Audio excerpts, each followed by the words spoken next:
الصحراء المغربية صراع طويل يمتد لعقود، يشغل العالم ويطرح أسئلة معقدة عن السيادة، الهوية، وحق الشعوب في تقرير مصيرها.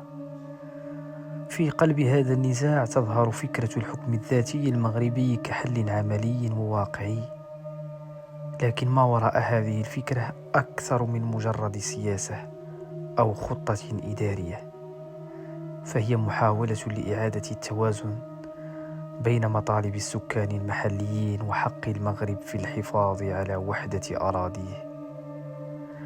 الحكم الذاتي كما يقترحه المغرب يمنح سكان الصحراء المغربية القدرة على إدارة حياتهم اليومية، من التعليم والصحة إلى الثقافة والتنمية الاقتصادية، بينما تبقى الدولة المغربية مسؤولة عن الدفاع والسياسة الخارجية والأمن.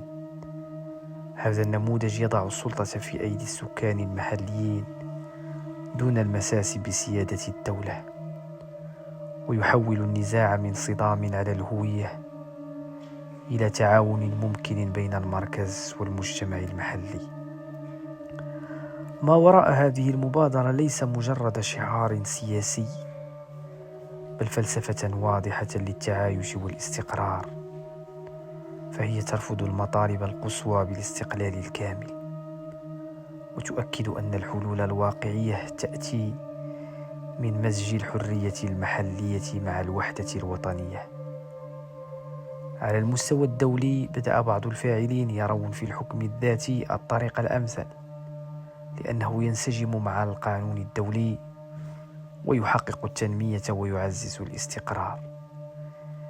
لكن السؤال يبقى: هل يمكن لهذه الفكرة أن تحقق السلام الدائم؟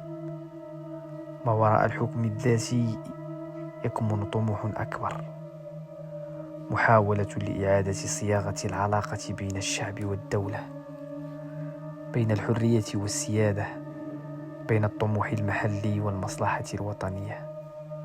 وربما مع مرور الوقت سيصبح هذا النموذج مثالا على كيف يمكن للحلول الواقعية أن تصنع السلام في مناطق النزاع الطويلة، بعيدا عن المطالب المستحيلة والشعارات السياسية.